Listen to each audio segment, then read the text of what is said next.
All right. Well, happy Friday, everybody, and welcome to another future-focused weekly update committed to keeping you ahead of the curve at the intersection of business technology and human experience. I have had some much-needed time off and I'm back in the seat again. I hope you had a great, well, if you're in the States, I hope you had a great 4th of July holiday. And if you're not, I hope you had a great weekend and great week, whatever it was you were doing. Before we get into it, if you find this helpful or you know somebody who would, please share it with them and also give it a review, all that good stuff, help other people. I'm still getting used to asking for help with that, but that is my best awkward attempt at doing so. So I actually have a huge list of things that I wanted to get through. I don't think I'm going to get through all of them. So we'll see how many I can get through. I want to at least get through 5 that I think are the most interesting. The first one actually comes off of last week. Last week, I shared an update of an influencer who very much learned the hard way where things can go sideways when you allow an AI chatbot to act as you and interact with people. So if you're curious about what happened in that specific incident, you can go listen to last week's. But what was interesting is just on the heels of that, and actually I caught it just after I'd recorded the last one, so I didn't make it into that one. But actually, Instagram now, if you look it up, Instagram is in the early pilot beta stages of actually adding what they're calling their AI studio, which now allows select influencers, obviously in this kind of beta stage, to basically anybody has access to turn on functionality so that people can interact with the AI chatbot version of yourself. So there's a messaging button on there. I'm not actually on Instagram, but I've seen screenshots of it and my wife shows me her Instagram regularly. So, there's a little message thing and you can message it. And if it's an AI influencer, they can turn this on so you can interact with it. Now, one of the things that's different from the one I talked about last week that I think is a little unique, or at least it's more clear, is with Instagram's AI chatbot, it does make it very clear you're interacting with an AI version of the person. It says like AI dash the name of that person. So there's a little more awareness, you're interacting with AI and not the person. So I guess that's a start. And, it's trying to make you more aware of it, all this other stuff. They're trying to build in the guardrails. As you can imagine, Meta's aware of some of the risks and some of the things that I discussed last week about how this stuff can go sideways. But even that, I get a little bit nervous. So I guess my first thing about this, where I'm just like kind of putting my hands in my head a bit, is they're marketing this as an opportunity for people to get to be able to interact with their favorite influencers. And I'm sitting here going, do people really feel that way? And I actually am genuinely curious because I know for me personally, if I'm messaging something that literally says it's the AI version of this person, I know I'm not actually interacting with the person. And so even marketing that, I just am very confused as to do people really believe this? Like if they say, hey, I'm messaging and it literally says, hi, AI Christopher Lind, ask me a question.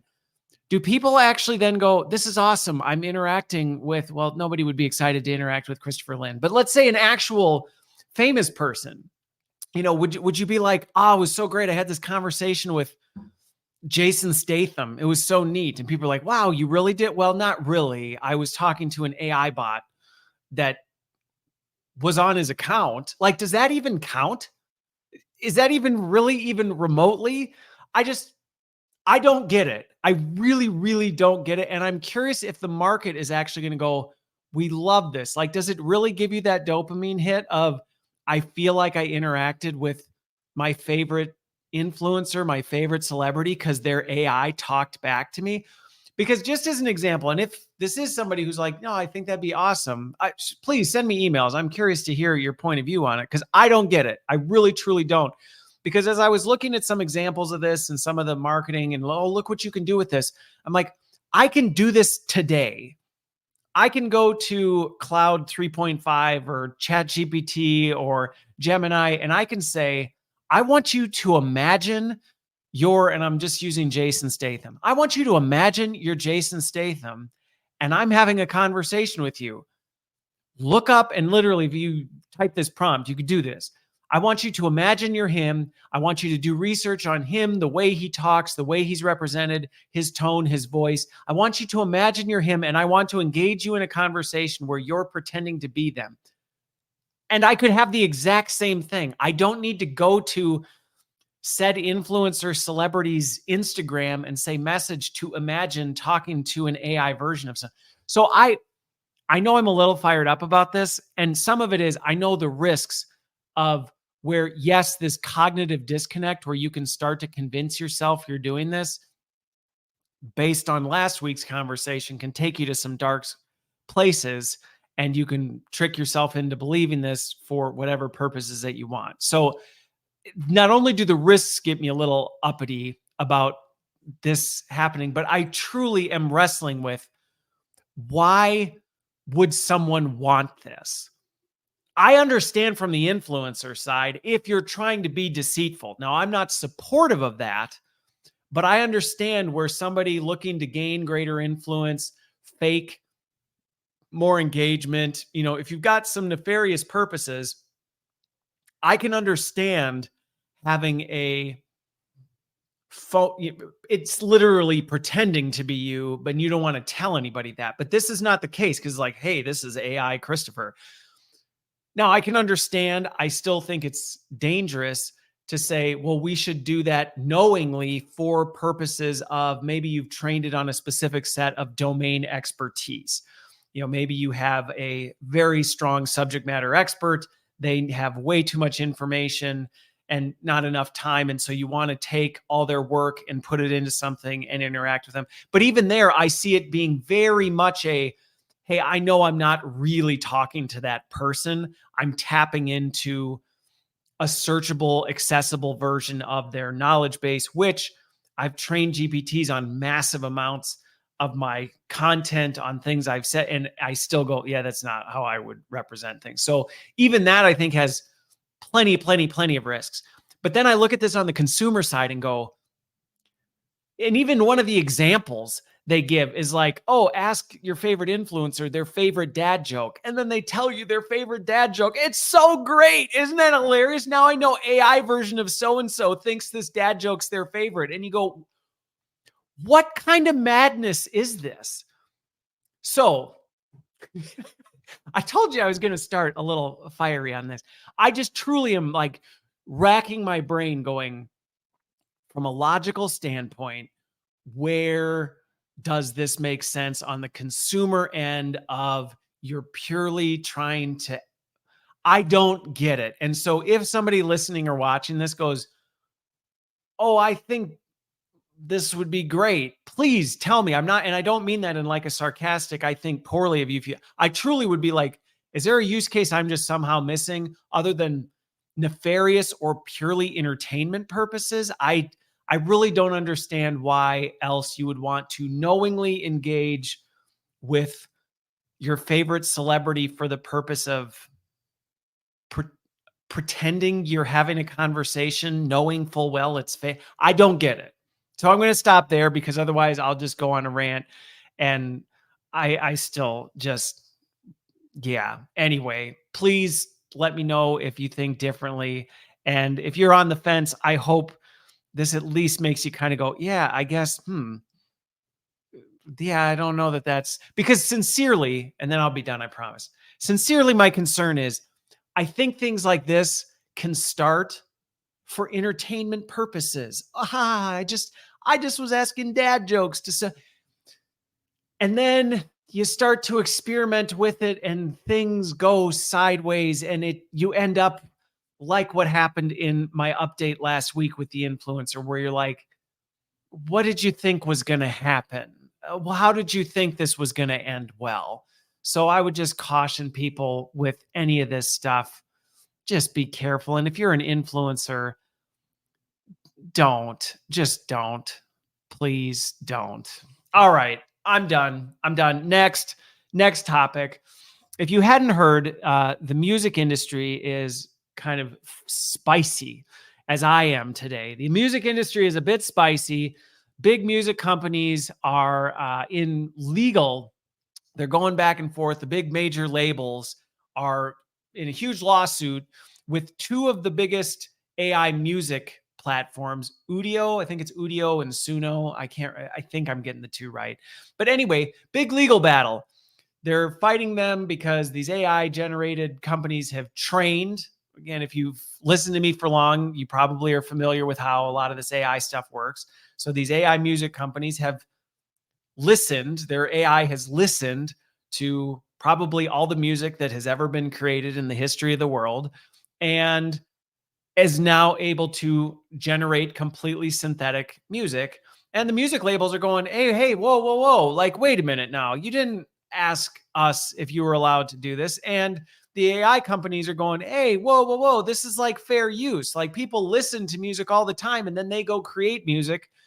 Why is this any different? And what's interesting about this is I was a kid in the 90s. Well, I was a teen, late 90s, early 2000s. I was kind of in those rebellious late teen, early 20s years. And this really actually took me on a trip down memory lane back to the Napster days. And for those of you who are like, Napster, what?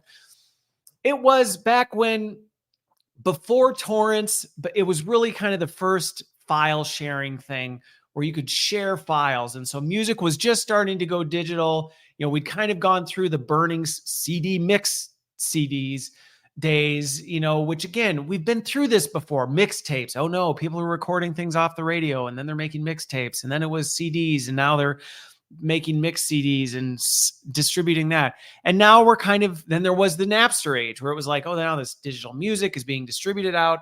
The music industry kind of went bonkers. The artists kind of went bonkers because people weren't buying their albums and all this stuff. Now, this is a slightly different flavor in that people are actually producing new music with this. It's no longer just sharing for consumption purposes. It's actually using for the production. I think that's where we are in some newer territory, because while you might go, oh, well, it's just fair use. It's like, well, not really, because these AI products are specifically designed for commercial gain. They're trying to make money off of what they heard. Now, the argument against it would be, well, what do you think a musician does when they listen to other musicians and then write their own music?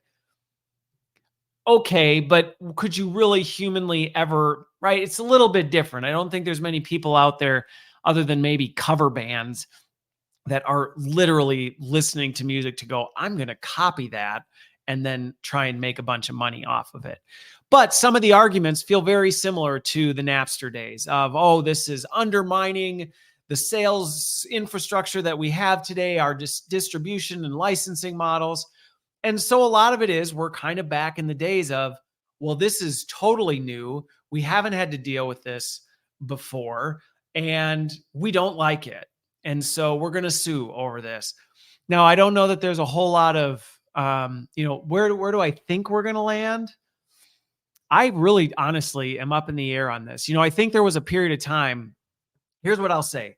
I am 100% confident AI generated music, it ain't going nowhere. Kind of like there was a period of time where it was like, we're going to shut down Napster and we're never going to share music like that again. We're going to go back to the good old days of music sharing where you bought albums at the store.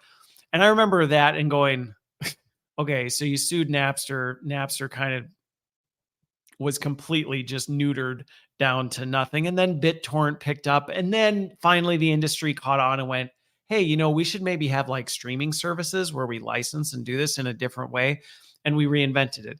I would almost predict that may be what we see. These two companies may end up being the sacrificial lambs of, well, you're gonna go down because you're the first ones and you're the big names and whatever. And then there's going to be a new generation that finally the industry recognizes, hey, we got to do this. I don't know. I'm curious what people's thoughts are on this and how they feel about it, because I do understand where the music industry is coming from, going, hey, without our permission, you literally took all of our stuff and listened to it for the very purpose of training something to create a commercial product that then can reproduce a slight variation of it that is then sold. So I get where they're coming from. And it's like, hey, this isn't okay. We need to do something about it. But I just don't know that the lawsuit, like, let's try and shut this down, it's not going to work. And I think this can be kind of a lesson to all of us as we step into some of these really uncertain new waters around AI. Is the initial reaction is, let's blow it up and shut it down. The reality is you're not going to be successful, even if you on the surface seem like you will, just like, oh, ha, we got Napster. Well, it didn't really work. And then whatever. They might sue and shut this down, but someone else is going to do something similar through a slightly different channel that gets around, and it'll go in the, behind closed doors, and then boop, type of a thing. It's going to re-arise type. So I think this can be wisdom we can all take as we think about some of this as new and disruptive technologies come up, to recognize the pattern of new disruptive stuff comes up. We freak out. We want to squelch it. You can't. And squelching it actually just exacerbates it, rather than leaning in and saying, and that would be my advice to anybody in the music industry, is to say, hey, like, let's actually have a conversation about, all right, yeah, it's messing up the way we do distribution and licensing and stuff like that. So let's talk about how we restructure those things. Is there a way we can determine if what is produced and actually commercialized and sold or whatever, is there a revenue sharing model where, hey, if it's based on this, we can do it? Because I do think, while you might not be able to say, well, it's impossible for us to ever tie the dots between all these things. Hey, if a song sounds very similar to a set of songs or a type of thing, there's probably a way that we can license this in a way that makes everybody happy. And so I really hope, I know we're going to find a new way. It's going to have to, because it's not going to go away. I know enough people in the music field, music industry, who are messing with this, and they love it. Honestly, they love it. Most of the creators I know are like, this is fantastic because it helps me get started. It gives me some of the, bases of things that I need to get going with stuff. It helps me enhance or modify things quicker. Great. Similar to generative AI. It's not a threat. Sometimes I hear like, oh, there's a threat to the music. You talk to anybody who's listened to purely generated AI music, and they go, it's not, it doesn't have the whatever. I would say the divine inspiration, but others might just be like, there's something about a human creator doing it. And I think that's where, the whole, this is going to destroy music as a whole. No, it's not. It's also not going away. And so I'll be interested to see where this one lands and how it shakes out. But yeah, like I said, nothing new under the sun. We all say, oh, this is new. It's not new. We're right back at it again. So it'll be interesting to see where we land, and whether we skip some of the steps, maybe skip some of the messiness, and go, hey, let's just like rework the industry. Obviously, this is a thing. Let's lean in and figure it out. Okay. Number 3 was an interesting, kind of disturbing one, to be honest with you. I came across an article, and then, of course, I started doing a little diving into it and digging deeper and researching some other articles to kind of see where it went. And really where this started was, there has been now multiple examples of AI robots. I'll be careful which words I use, because I know that can be triggering, and also I don't want to flag any sort of stuff, but basically ending themselves. Robots kind of going, I'm done. They've been created for a purpose at work. And then there's multiple examples of this where some of them are pretty dramatic, literally like throwing themselves downstairs, thrown themselves into fountains, just straight up stopped working, like terminated their code. I mean, really bizarre stuff where you're like, what? The robots are literally ending themselves because of the monotony or whatever of the work they're doing. Now, I was looking into like, what were some of the jobs they were doing, type of thing. They're very like monotonous 9-to-5 jobs. And it really was fascinating reading some of these stories. And granted, I think there's a lot of interpretation going into it. Okay. Lots of people are reading this and going, oh my gosh, we know this is what's happening. Now, the challenge is, we don't really know their logic, their decision-making, what ended up happening. But clearly they went off their programming and said, I'm done. I'm not doing this anymore. Sometimes in very grand fashion. And to me, this was truly concerning, disturbing, fascinating, in the same vein of like, whoa, we have, I mean, in some ways, it makes sense.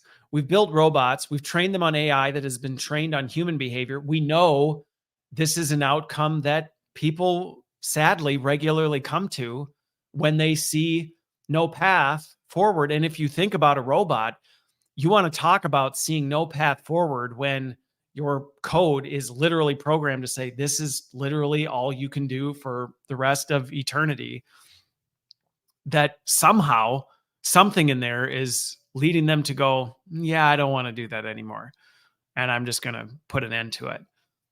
And it really, it raised a lot of interesting meditative kind of like, whoa, what are we really doing here? Because one of the things, two big ones jumped out to me. One was, wow, if we're designing AI and robots that are programmed, and some of these things are like very specific tasks, like some of them are kiosks where it's like, you just need to do this. Other ones are like, they're robots that are doing things around a building or a location, and they have like one thing they're supposed to do.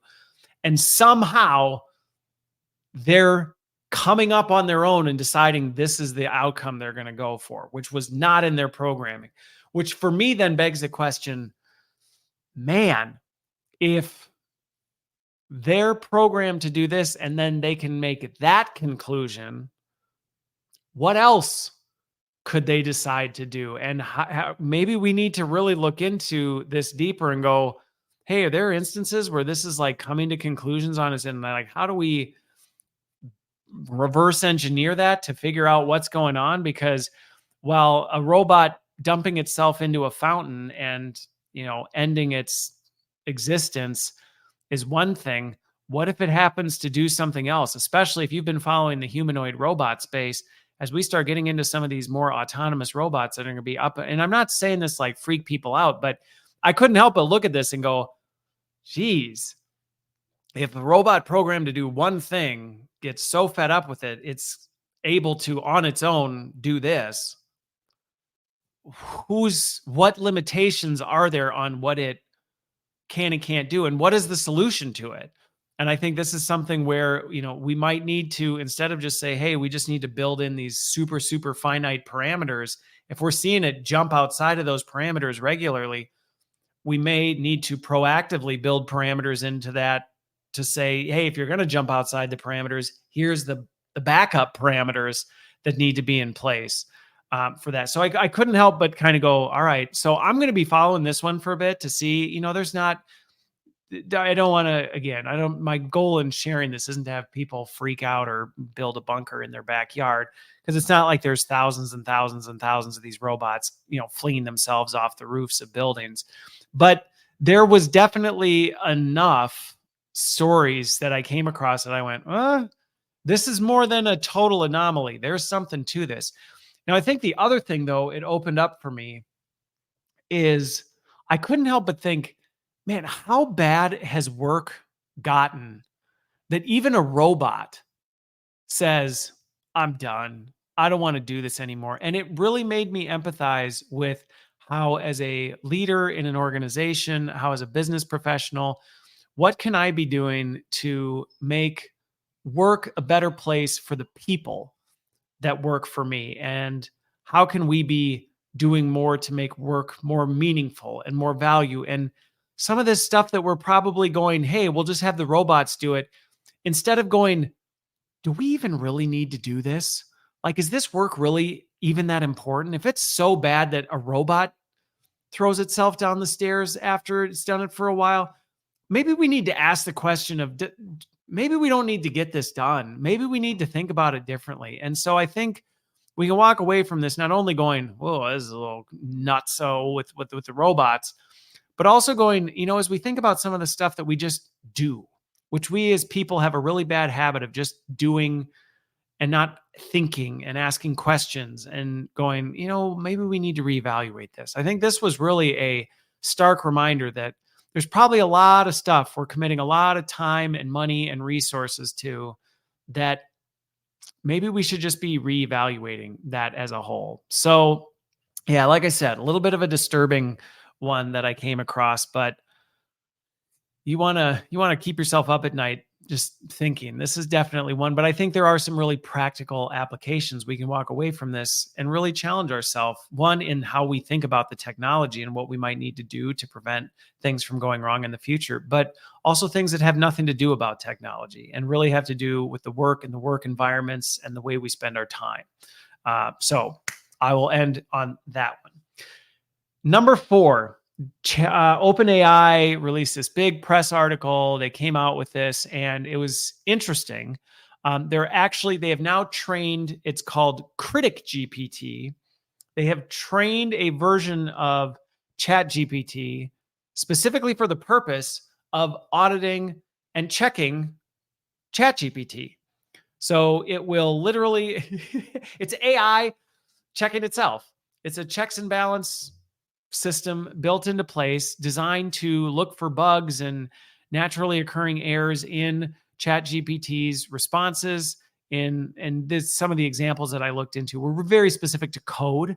Where is it getting code wrong? But it's not that much of a stretch to go, well, okay, if they're using it to break down bugs in code, well, wouldn't they also just use AI to also scan ChatGPT for other things that it's doing wrong? And, it was a little interesting digging into it. One of the things that I think stood out for me now, well, let me think how I'm going to structure this. I think the first one was I was skeptical at first. I really, truly, my initial reaction was skepticism, where I'm like, really, like, we need more AI checking AI for AIs. It's just going to turn into this snake eating the snake until the whole thing consumes itself type of a thing. But as I noodled on it more, as I processed and thought of some different use cases, I actually did kind of go, I actually think there's some real value to this kind of thing because of especially the speed and scale at which AI is doing things.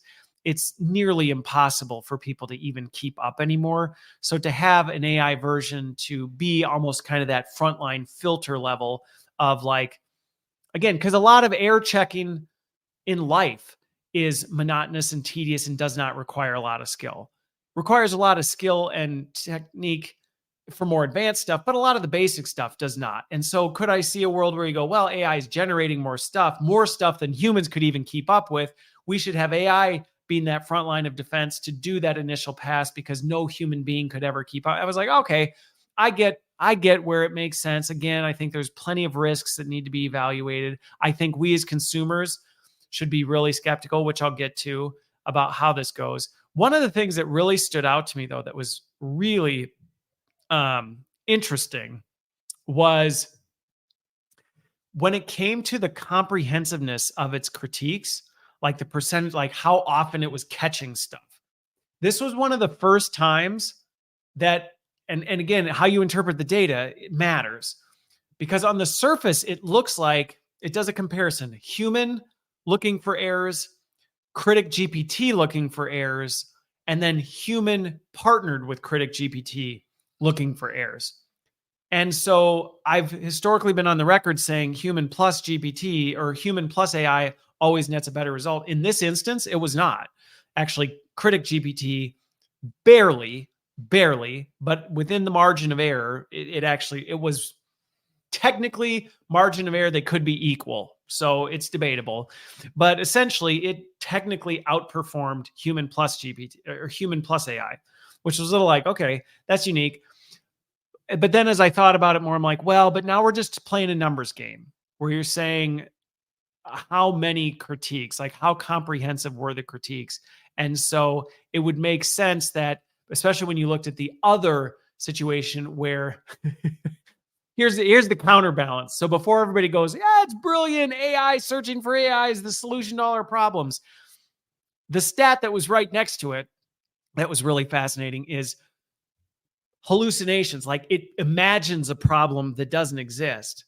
And in this instance, it was significantly higher than humans outside the margin of error and higher than human plus GPT. So the GPT itself, CriticGPT, actually hallucinated problems that didn't exist more than a person and more than a person plus the CriticGPT. So again, you see how the scales kind of balance where you go, well, it identified lots of stuff, but it's also hallucinating more stuff. So when you really balance that out, are we kind of coming out net positive?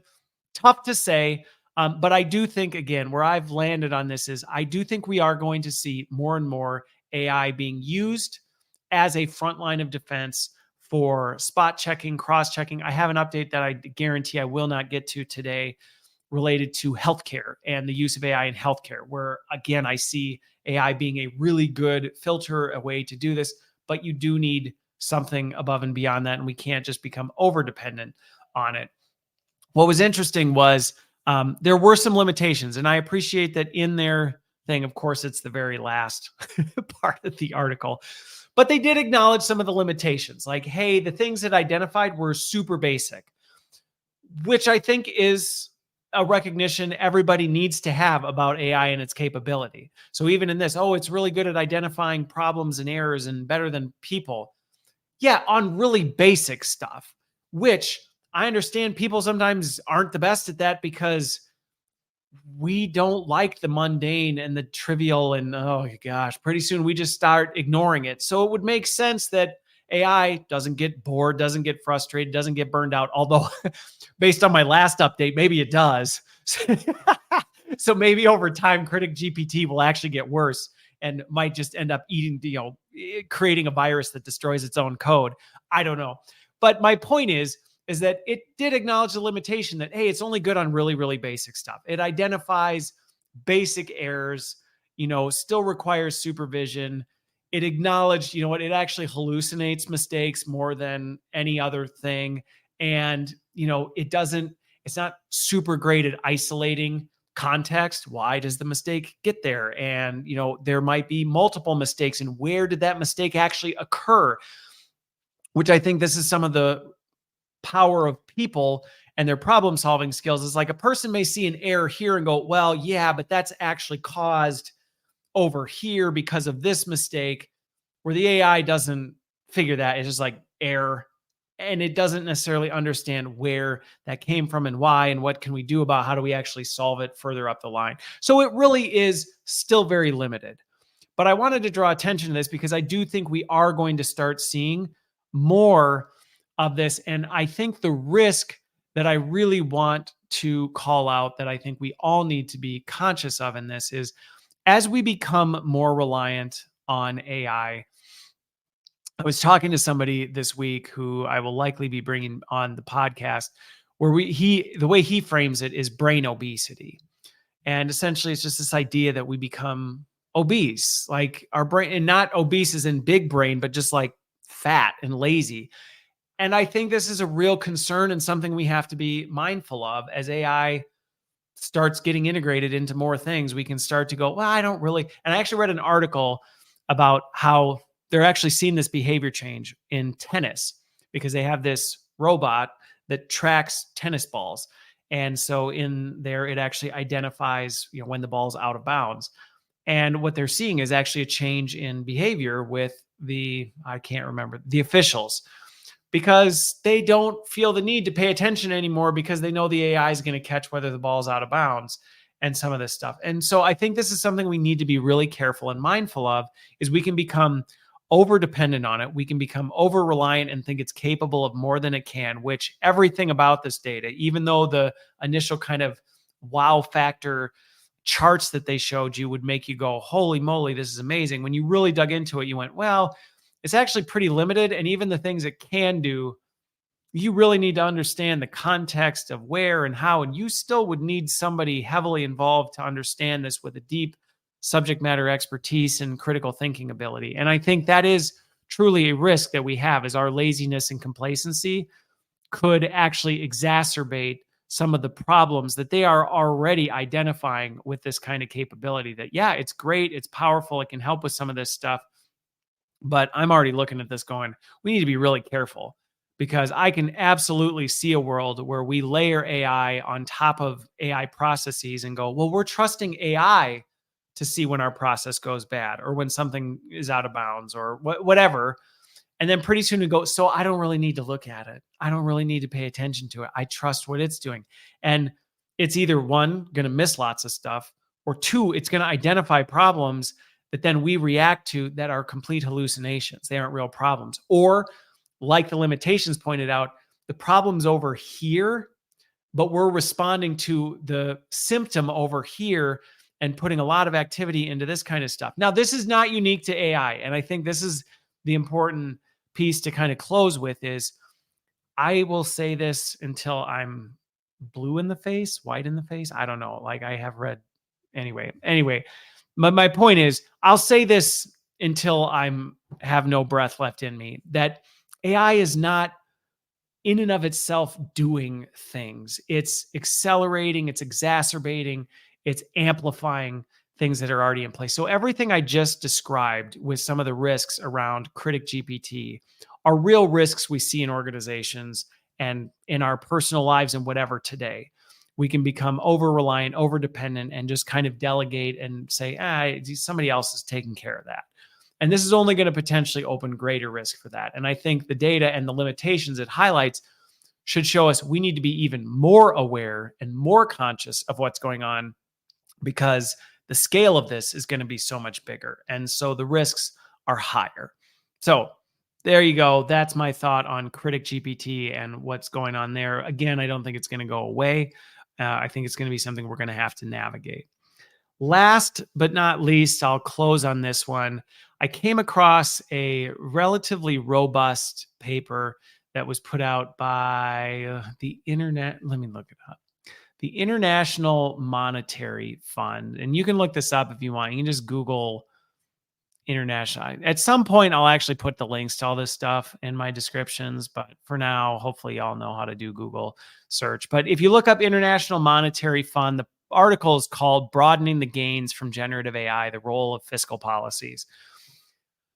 This isn't the only thing I've been seeing recently. I've been seeing a lot of rising concerns from local, state, federal, even national governments going, we got some real concerns about the widening gap in opportunity, in wealth, in what the future looks like for people. Now, me bringing this up isn't to try and, spook people out. It's not to try and be like, your jobs are going away to AI. No, it's not that. But what is quickly becoming more and more of a concern for people is the fact that a couple things. There's three big concerns.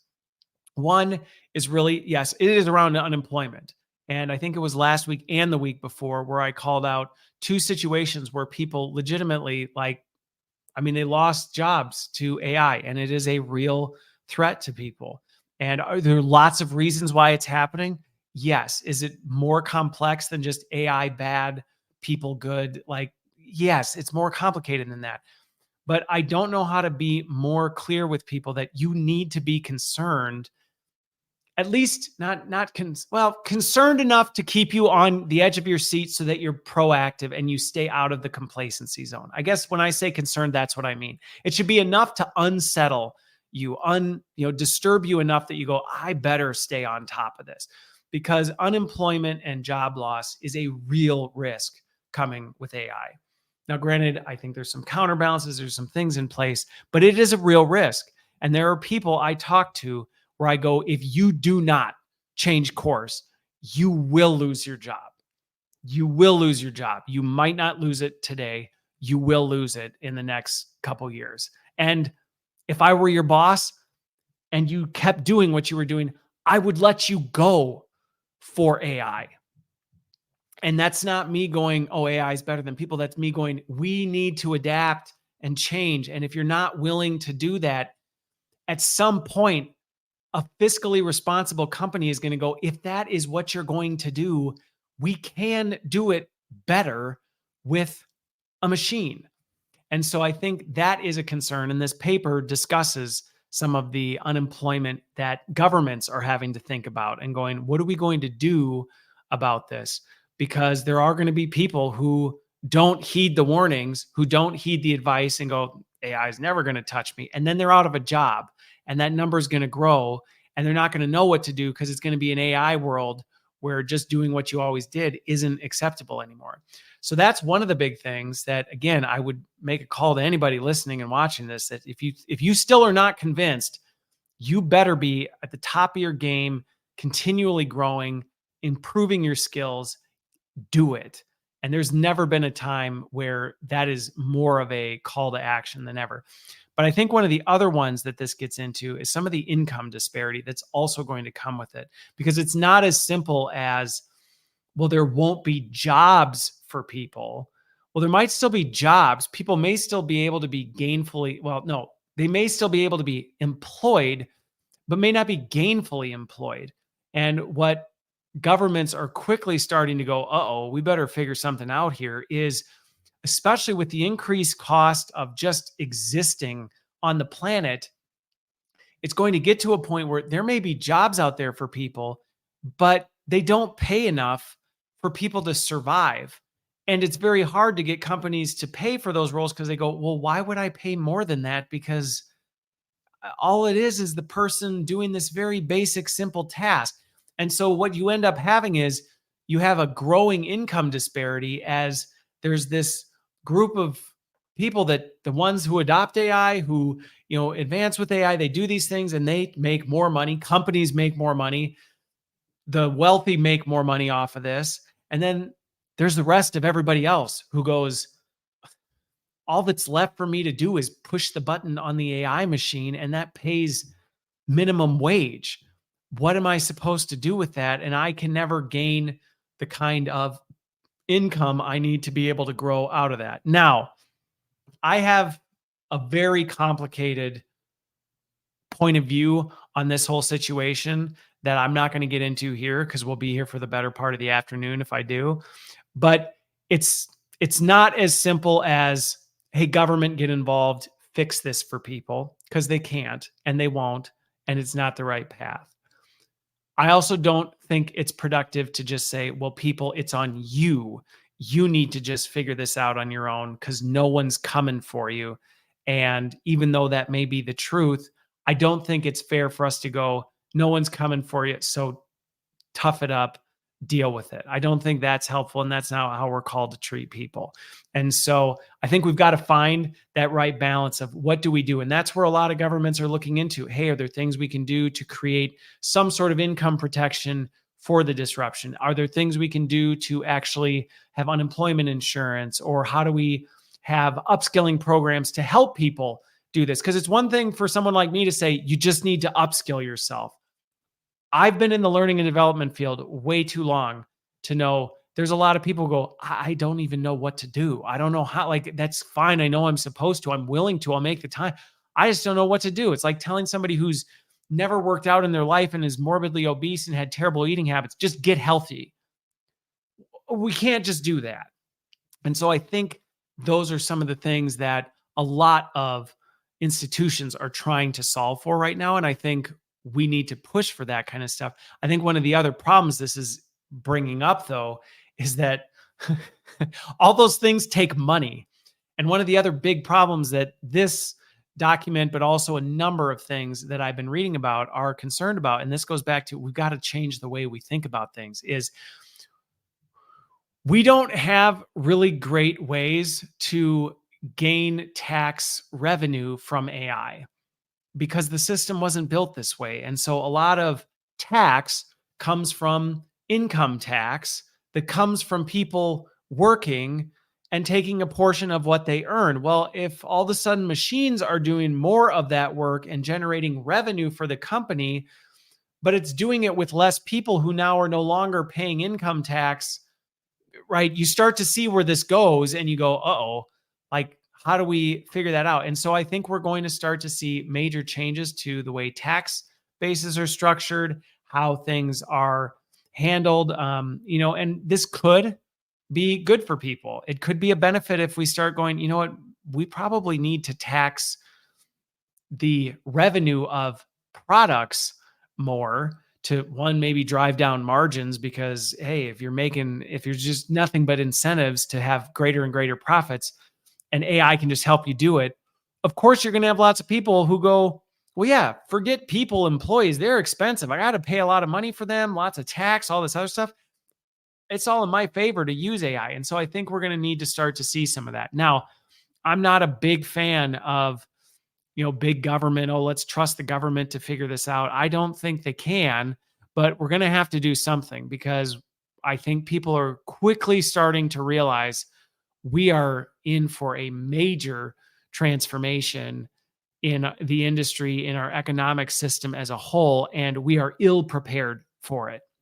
And so reading through this 47-page document and then some of these other articles that I was reading, we got a real ball of wax on our hands that we've got to untangle. And so I think, again, the takeaways for the listeners are: one, for companies, be prepared for things to shift. And you need to think about how you're going to do that ethically and in meaningful ways. But I also think to employees, hey, don't get comfortable, but also don't throw your hands up in the air and go, we're screwed. And also don't hope on the fact that, it's going to be great. AI is just going to do everything and we're going to have universal basic compute and it's going to pay for that. Nirvana doesn't exist.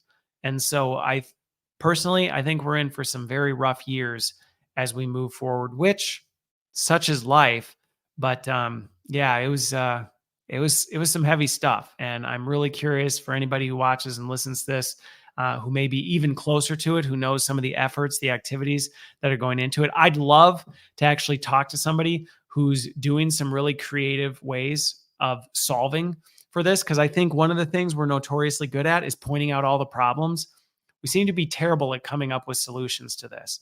I think the most encouraging thing that I saw in this huge document was, and I am seeing this in things, companies and institutions, governments saying, how do we build up people's skills and help them be successful in this new world? And I know I personally have a commitment and desire to help people with that. But anyway, that's what I got this week. Like I said, I've got way more that I'm not going to go through because, hey, you got things you got to do. And I'll catch you up on other ones later, some other time, next week, something like that. So I hope this was helpful. Hopefully it challenged you. Hopefully it helped create some of that discomfort, some of that unsettling stuff that will push you to stay out of complacency and push yourself forward in these crazy, crazy times. So with that, I hope you have a great rest of your week and a wonderful weekend. We will see you on the other side.